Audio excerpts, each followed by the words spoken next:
सम्मानीय पत्रकार साथियों, आप सभी को स्वतंत्रता दिवस की बहुत सारी शुभकामनाएं, मंगल कामनाएं। उम्मीद करता हूं कि हमारे देश के अंदर जो स्वतंत्रता है वो कायम रहेगी और हम वास्तविकता में आजादी को हर जाति, हर वर्ग, हर वर्ण, हर गांव, हर तबके का व्यक्ति इस आजादी को का लाभ उठाएगा, उसको महसूस करेगा। साथियों, आप सबको मालूम है दो गंभीर विषय हैं और दोनों ही इशू, एक नेशनल है और एक प्रादेशिक है। चूंकि मैं दतिया में रहता हूं तो मैं उन मुद्दों को यहीं से शुरू करना चाहता हूं। आपने देखा होगा कि जिस समय दतिया का उपचुनाव चल रहा था उस दौरान दिल्ली के जंतर मंतर पे जैन जी का बहुत बड़ा आंदोलन हुआ।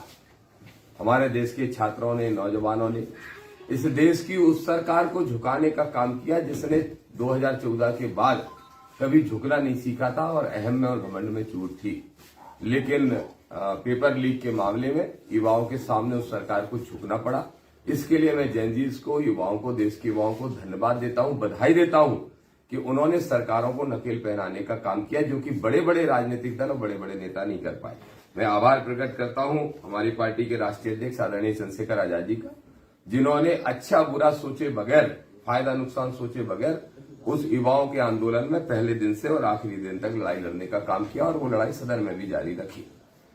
साथियों, मैं इस सरकार से कहना चाहता हूं और आपकी ये खबर पूरे नेशनल लेवल पर जाएगी भी और ये एक उदाहरण भी बनेगी, क्योंकि ऐतिहासिक प्रेस कॉन्फ्रेंस है आज की। मैं आपसे कहना चाहता हूं आपके माध्यम से इस देश की सरकार से कि आंख से खेलना बंद करो। नेपाल और बांग्लादेश हमारे सामने बुरे उदाहरण हैं, जहां युवाओं ने तख्ता पलट कर दिया और वो नेता जो भ्रष्टाचारी थे उनको भागने का तक स्थान नहीं मिला। मैं आज भी ये सरकार से, देश की सरकार से मांग करूंगा, अपने केंद्र की सरकार से, मोदी जी हो, अमित शाह जी हो या कोई भी हो, उनसे मैं मांग कर जिसके ऑर्डर पे कार्रवाई हुई हो उस व्यक्ति को भी इस्तीफा देना चाहिए। सरकार में वो जिम्मेदार व्यक्ति कौन है? और इसके साथ साथ जो केस लगाए गए हैं आंदोलनकारियों पे और ये कहा गया है ये तो पाकिस्तानी है, ये देशद्रोही है, वो सारे आरोपों को वापस लेते हुए उन केसों को तत्काल प्रभाव से समाप्त किया जाना चाहिए। नहीं तो अगला जो आंदोलन होगा वो वास्तव में इस लोकतंत्र के लिए बहुत खतरनाक हो जाएगा। फिर ये सरकारें इसकी खुद चिंता करें। मैं साफ साफ कह रहा हूं, मैंने इसके लिए प्रधानमंत्री जी को और मुख्यमंत्री जी को भी चिट्ठी लिखी है।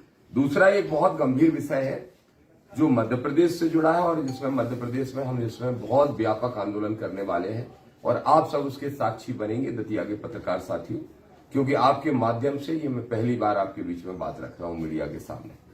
2003 से लेके आज तक मध्य प्रदेश की सरकारों ने छात्र संघ के चुनाव प्रत्यक्ष प्रणाली से कराना बंद कर दिए। इस देश का पॉलिटिकल हिस्ट्री अगर आप उठा के देखेंगे तो इस देश का इतिहास गवाह है कि जब जब छात्र राजनीति से लोग निकले तो उन्होंने देश की राजनीति में अपना नाम कमाने का काम किया। इस देश के पूर्व प्रधानमंत्री चंद्रशेखर जी हो, श्रद्धेय शरद यादव जी हो, आदरणीय लालू यादव जी हो, आदरणीय नीतीश कुमार जी हो, वर्तमान के जो मुख्यमंत्री हैं मध्य प्रदेश के मोहन यादव जी हो या पूर्व के मुख्यमंत्री शिवराज सिंह चौहान साहब हो, ये सारे के सारे नेता और ऐसे अनेक नेता, सैकड़ों दर्जनों नेता छात्र राजनीति से निकले और देश की राजनीति में नाम कमाया और देश के लिए कुछ काम किया है। तो फिर क्या कारण है कि 2003 के बाद मध्य प्रदेश में छात्र संघ के चुनाव प्रत्यक्ष प्रणाली से कराना बंद कर दिए गए? छात्र संघ के चुनाव जब प्रत्यक्ष प्रणाली से होते थे, प्रत्यक्ष प्रणाली से मेरा मतलब है कि हर स्टूडेंट सीधा अपने अध्यक्ष, उपाध्यक्ष, सचिव, सह सचिव जो भी पोस्ट होती हैं उन सबको सीधा वोट देके चुन सके। और जब ये छात्र संघ के चुनाव होते हैं तो गरीब, गांव का रहने वाला, छोटा व्यापारी, छोटे साधारण परिवार का व्यक्ति, उनके बेटे भी, उनकी बेटियां भी राजनीति में सीधे पहुंचने का काम करती है, एंट्री कर लेती। जब वो अध्यक्ष बनते हैं तो सीधे विधायक लेवल की बात उनके लेवल पर होने लगती है और टिकट की चर्चा उनके बारे में होने लगती है। ये देश के राजनेताओं ने और राजनीतिक दलों ने बहुत बड़ा षड्यंत्र किया है विरासती राजनीति को बचाने के लिए। चाहे आदरणीय राहुल गांधी जी हो, चाहे आदरणीय अखिलेश यादव जी हो, चाहे आदरणीय बहुत सारे ऐसे नेता जो विरासत की दम पे फल फूल रहे हैं, उनमें काबिलियत है कि नहीं पता। तो दामोदर यादव खुले तौर पे कह रहा है मेरी पार्टी इसका खिलाफियत करती है। विरासती राजनीति को रोकने के लिए और राजनीतिक दलों की मोनोपोली को खत्म करने के लिए छात्र राजनीति को प्रत्यक्ष प्रणाली से कराना जरूरी है। इस संबंध में मध्य प्रदेश के मुख्यमंत्री मोहन यादव जी को ये मैंने चिट्ठी लिखी है और मोहन यादव जी से आग्रह किया है कि आप स्वयं छात्र राजनीति से आए हो, इसलिए विषय की गंभीरता को समझें और मध्य प्रदेश में कोई आई पास बाईपास रास्ता नहीं, सीधा सीधा प्रत्यक्ष प्रणाली से चुनाव कराए जाए।